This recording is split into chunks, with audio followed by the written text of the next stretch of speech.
ኤልሳ ነገሩን ሁሉ በይፋ ወጣችው። ኤልሳ ለአባቷ የምኞትን የአደገኛ በሽታ መሆኑን አትንገረው ለበረከት። እናም በረከት ሁሉንም ነገር ማወቅ የለበትም ስለምኞት። ምኞት መሞት አለባት። ደግሞም ብዙ ገንዘብ ያስወጣዋል። የምኞት በሽታ ብዙ ገንዘብ ስለሚያስወጣው ምንም ነገር ማወቅ የለበትም። አባዬ እባክህን በረከት እንዲጎዳ አልፈልግም ትለዋለች። ምን እያልሽ ነው የኔ ልጅ? እንዴት በስራዬ ላይ እንዴት እንደዚህ ትናገሪኛለሽ? እንዴት ነው በስራዬ ላይ የምዋሸው? የሰው ህይወት እንዲያልፍ የማደርገው ለምንድን ነው? እንደዚህ ልትይኝስ የቻልሽው በምን ምክንያትና በምን አጋጣሚ ነው? በማለት ሲጠይቃት አባዬ እኔ በምንም አይነት ምክንያትና በምንም አይነት አጋጣሚ አይደለም በረከትን ወደዋለሁ። ስለዚህ ምኞት መሞት አለባት። ምኞት ሞተች ማለት ደግሞ በረከት የኔ ይሆናል ማለት ነው ስትለው አባቷ እጅግ ይደነግጣል። ቆይ ግን አንቺ ኤልሳ ነሽ ወይ እንደዚህ የምታወሪው? በማለት ቢጠይቃትም አዎ እኔ ኤልሳ ነኝ፣ ምንም የሚያስፈራ ነገር የሚያስደነግጥ ነገር የለም ትለዋለች። በዛን መሀል ነበር በረከት ምኞት ድንገት በተኛችበት አሟት ተነስቶ እህቱን ከጠራት በኋላ ወደ ሳሎን ወስዶ ከእህቱ ጋር በመሆን እህቱ ዙፋንም ለዶክተር ደውላለት በጣም እንዳመማትና ምን ማድረግ እንዳለባት ሲጠይቃቸው እሱም ያለውን ማድረግ ያለባቸውን ነገር እያንዳንዱ ይነግራቸዋል ዘርዝሮ።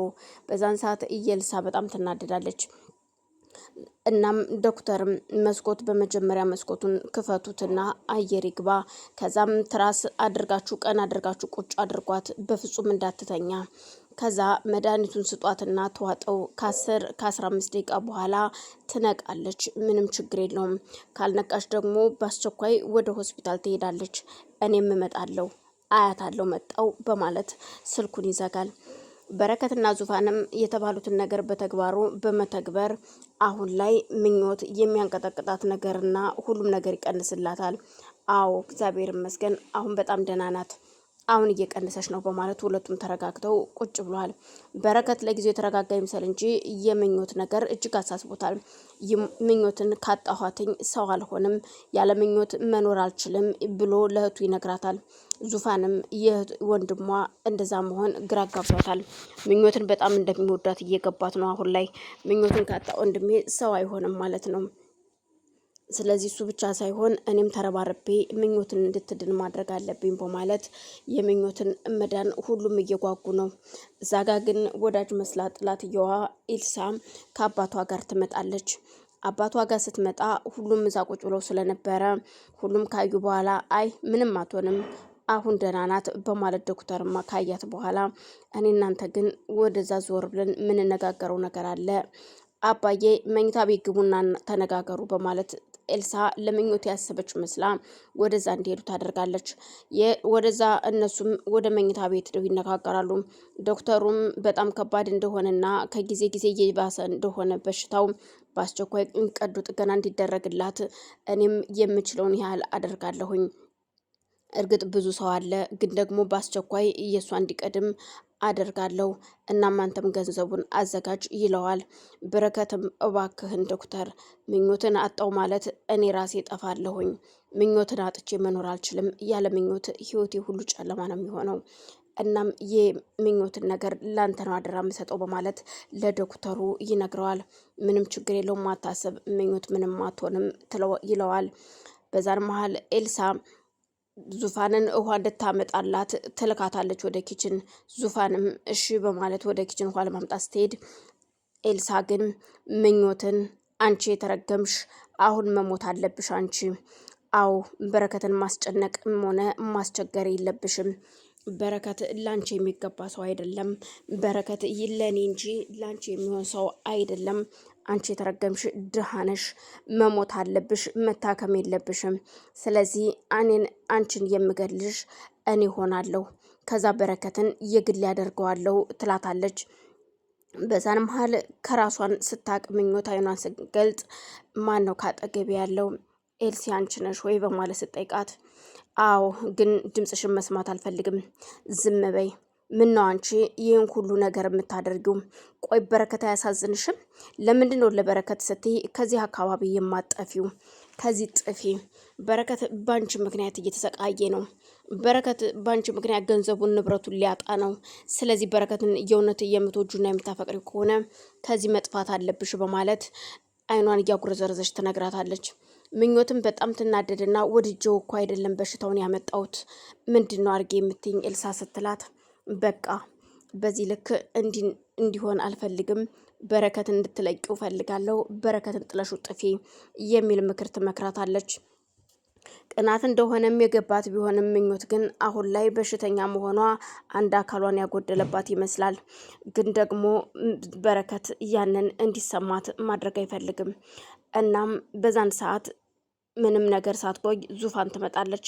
ዙፋን ስትመጣ ደግሞ መልካም ሰው መስላ ምኞትን ማበረታታት ትጀምራለች። ምኞትን እንባዋን እየጠራረገች ስለነበር ውይ ምኞት ነቅተሻል ወይ? ምንድን የሆንሽው? ፊትሽ ተቃይሯል እኮ በማለት ዙፋን ስጠይቃት ምንም አይነት መልስ አልመለሰችላትም። ምክንያቱም ሁሉም ነገር እየሆነ ያለው ነገር እጅግ አሳስቧታል። ቆይ ምን እየተካሄደ ነው? ኤልሳ ለኔ ምን እያለችኝ ነው? ለምንስ እንዲህ ልትለኝ ቻለች? የሚለው ነገር አዎ አየሽ፣ ስላንቺ እኮ መኝታ ቤት ገብተው እየተነጋገሩ ነው። በሽታሽ በጣም ከባድ ነው፣ እናም መታከም የምትችይ አይመስለኝም የማለት ንግግሯን ትጀምራለች። በዛር መሀል ዙፋን ኤልሳ ምን እያልሽ ነው ያለሽው? ምንድን ነው የምታደርጊ ያለሽው? እባክሽ ረፊ፣ ወንድሜ ምኞትን አቶ የሚኖር አይደለም።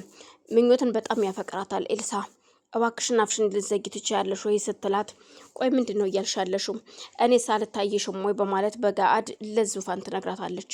ሊሆን ይችላል፣ ግን ደግሞ ምኞትን በጣም ይወዳታል ወንድሜ። ምናልባት ቀድመሽ ተናግረሽ ቢሆን ኖሮ ምርጫው ያደርግሽ ሊሆን ይችላል። አሁን ግን የራሱ ምርጫ መርጧል። እናም እንደዚህ አይነት ነገር ከዚህ በኋላ እንድትናገሪያት አልፈቅድልሽም ትላታለች።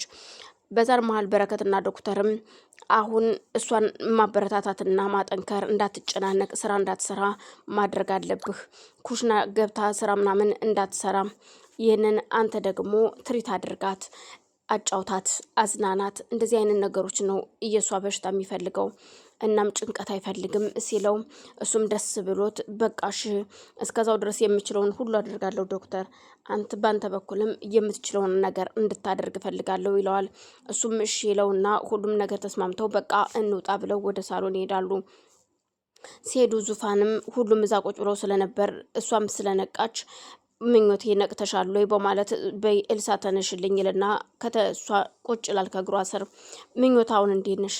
አሁን ደህና ነኝ፣ ይቅርታ አስቸገርኳችሁ አይደል በማለት ስትናገር ምንም አላስቸገርሽንም ምኞት፣ አይዞሽ፣ እሺ ጠንክሪ፣ አሁን ደህና ነሽ፣ ምንም አትሆኝም በማለት ዶክተሩም ያበረታታታል። ልጁን ሲያያት አስተያየቷ እጅግ በጣም ከባድ ስለነበረ በይ ኤልሳ መሄድ አለብን አሁን ሰዓት ሂዷል ይላታል። ትንሽ አንቆይም አባዬ ስትለው አይ መሄድ አለብን በማለት የልጁን አስተያየት ስላላማረው ይዟት ወደ ቤቱ ይሄዳል። አዎ ከዛም ቤት ከደረሱ በኋላ እያደረግሽ ያለሽው ነገር ምንድን ነው ሲላት፣ አዎን የኔና የኔ ብቻ ነው ሊሆን የሚችለው በረከት እንጂ በፍጹም የሚኞት ሊሆን አይችልም አባዬ፣ የምነግርህ ይሄን ነው፣ በእናትሽ አሁን እንዳሰማ ቢላትም እናት የመሆናችሁ አንተ ስለኔ የሚያገባችሁ ነገር የለም፣ እኔ የማደርገውን የቻልኩትን ነገር ሁሉ አደርጋለሁ በማለት ለአባቷ ትዝትበታለች።